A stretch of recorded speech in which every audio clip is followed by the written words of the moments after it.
അത്ര നല്ല വർഷമല്ല 2025 മലയാള സിനിമയ്ക്ക്.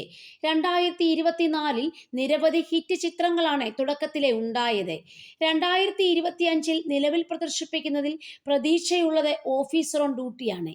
മമ്മൂട്ടി നായകനായ ഡൊമിനിക് ആൻഡ് ദ ലേഡീസ് പേഴ്സിനെയും വീഴ്ത്തി മുന്നേറുകയാണ് കുഞ്ചാക്കോ ബോബൻ ചിത്രം ഓഫീസർ ഓൺ ഡ്യൂട്ടി. മലയാളത്തിൽ നിന്നും പ്രദർശനത്തിലെത്തിയ ചിത്രങ്ങളിൽ ഒന്നാമൻ രേഖാചിത്രമാണ്. രേഖാചിത്രം ആഗോളതലത്തിൽ ആകെ 75 കോടി രൂപയിലധികം നേടിയിട്ടുണ്ട് എന്ന് ഔദ്യോഗികമായി പുറത്തുവിട്ട റിപ്പോർട്ട് വ്യക്തമാക്കുന്നു. ജോമോണ്ടി ചാക്കോയാണ് സംവിധാനം. ആസിഫ് അലിക്ക് പുറമെ രേഖാചിത്രം സിനിമയിൽ അനശ്വര രാജൻ, മനോജ് കെ ജയൻ, ഉണ്ണി ലാലു, ജഗദീഷ്, സായ് കുമാർ, ഹരിശ്രീ അശോകൻ, ഇന്ദ്രൻസ്, സലി, നിശാന്ത് സാഗർ, ടി രവി, പ്രിയങ്ക നായർ, നന്ദു, സുധി കോപ്പ, വിജയ് മേനോൻ തുടങ്ങി നിരവധി പേർ വേഷമിട്ടിരിക്കുന്നു. രണ്ടാം സ്ഥാനത്തേക്ക് കുതിച്ചെത്തിയിരിക്കുകയാണ് Officer on Duty. Officer on Duty 26.40 കോടിയാണ് ആഗോളതലത്തിൽ നേടിയിരിക്കുന്നത്.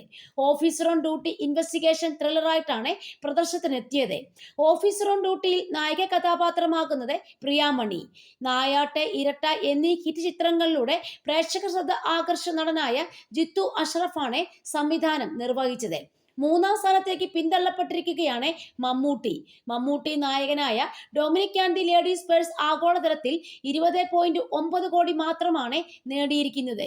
ഇതുവരെ മോഹൻലാലിന് റിലീസുകൾ ഒന്നുമില്ലാത്തതിനാൽ ആദ്യ 10ലും ഇടം പിടിക്കാനാകാതെ നിരാശാജനകമായ അവസ്ഥയാണ്.